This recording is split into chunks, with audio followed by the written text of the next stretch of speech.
بسم اللہ الرحمن الرحیم۔ کیا غصے کی حالت میں دی جانے والی طلاق یہ واقع ہوتی ہے؟ غصے کی حالت میں طلاق واقع ہونے پر جمہور فقہاء اور محدثین کا اتفاق ہے، کیونکہ طلاق عموماً غصے کی حالت ہی میں دی جاتی ہے۔ یہ پیار محبت میں کوئی بھی طلاق نہیں دیتا۔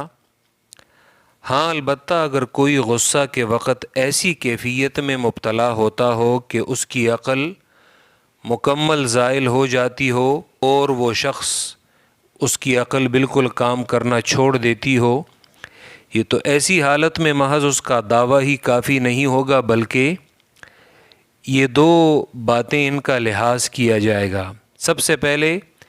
اس شخص کے ماضی کو دیکھا جائے، اس کے گزشتہ احوال کو دیکھا جائے۔ اگر لوگ اس کی ایسی حالت کی گواہی دیں کہ غصے کے وقت اس شخص کی عقل کام چھوڑ دیتی ہے تو ٹھیک ہے، پھر اس کا اعتبار کیا جائے گا، ورنہ طلاق کا وہی حکم لگایا جائے گا جو عام طور پہ طلاق کے مسائل میں دیا جاتا ہے۔ دوسرا، اگر مفتی کے پوچھنے پر وہ بتائے کہ میں نے اتنی مرتبہ طلاق دی ہے، میں نے یہ الفاظ کہیں گے، تو اس کا مطلب ہے کہ اسے یہ باتیں پوری طرح یاد ہیں جی، اسی لیے وہ اپنے پورے ہوش و حواس میں تھا، تو اس پر طلاق کے واقع ہونے کا حکم وہ لگایا جائے گا۔ حافظ ابن حجر جو بخاری کے مشہور شارح ہیں، فتح الباری میں وہ ابو الحسن فارسی سے ان کے حوالے سے وہ نقل کرتے ہیں کہ ان طلاق الناس غالباً انما هو فی حال الغضب، عام طور پہ غالباً طلاق غصے کی حالت ہی میں دی جاتی ہے جی۔ اور پھر انہوں نے ابن المرابط کے حوالے سے ذکر کیا ہے کہ اغلاق یہ حرج النفس کو کہتے ہیں۔ اغلاق یعنی اکراہ کی حالت یا نہایت غصے کی حالت، دو معنی میں علماء اس لفظ کو یوز کرتے ہیں، استعمال کرتے ہیں۔ پھر وہ کہتے ہیں وَلَيْسَ كُلُّ مَنْ وَقَعَ لَهُ فَارَقَ عَقْلَهُ وَلَوْ جَازَ عَدَمُ وُقُوعِ طَلَاقِ الْغَضْبَانِ لَكَانَ لِكُلِّ أَحَدٍ أَنْ يَقُولَ فِيمَا جَنَاهُ كُنْتُ غَضْبَانًا جی۔ ابن المرابط کے حوالے سے وہ لکھتے ہیں کہ یہ ضروری نہیں ہے کہ جس کسی کو بھی غصہ آئے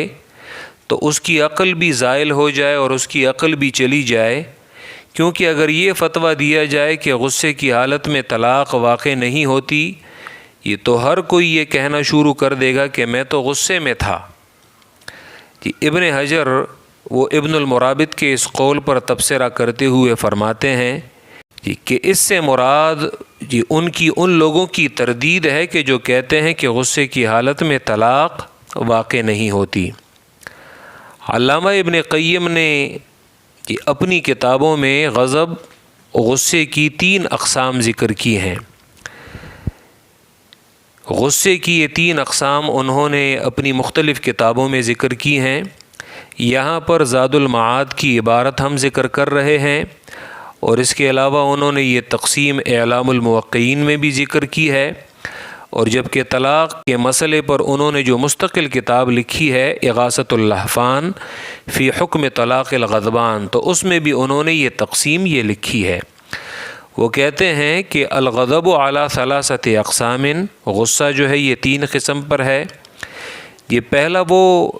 اس غصے کو قرار دیتے ہیں کہ جس میں عقل زائل ہو جائے، مکمل ختم ہو جائے، یہ کہنے والے کو اپنی بات کا بھی علم نہ ہو یہ کہ اس نے کیا کہا، تو ایسے شخص کی طلاق واقع نہیں ہوتی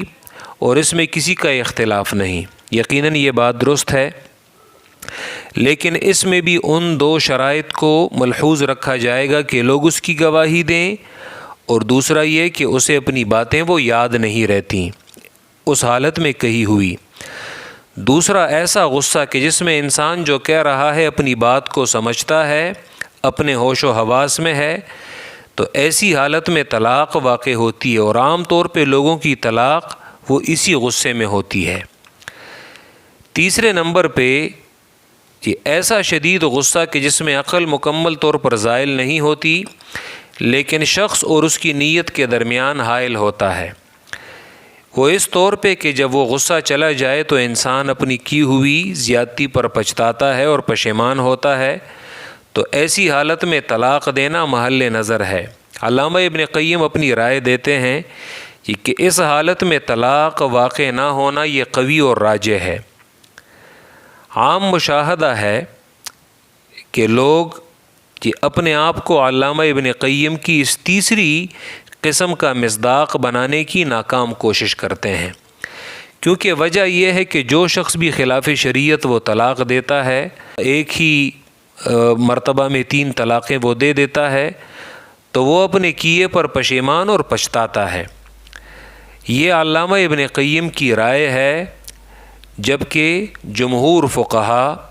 وہ اس میں بھی طلاق کے واقع ہونے کا حکم دیتے ہیں، یعنی ان کے نزدیک صرف 2 ہی حالتیں ہیں، یا ایک شخص کو بالکل اس کی عقل زائل ہو جائے گی، اور یا ایک شخص کو اپنے ہوش و حواس میں وہ یہ بات وہ کہہ رہا ہوگا۔ تو جمہور فقہا، علماء اور محدثین کے نزدیک یہ ایسے شخص کی طلاق واقع ہو جاتی ہے، خواہ اس کی نیت ہو یا نہ ہو، لیکن اگر اسے اپنی بات کا علم ہو، اسے اپنی بات یاد ہو، تو اس شخص کی طلاق واقع ہو جائے گی۔ جبکہ علامہ ابن قیم وہ اس صورت میں طلاق کے واقع نہ ہونے کا وہ فتویٰ دیتے ہیں۔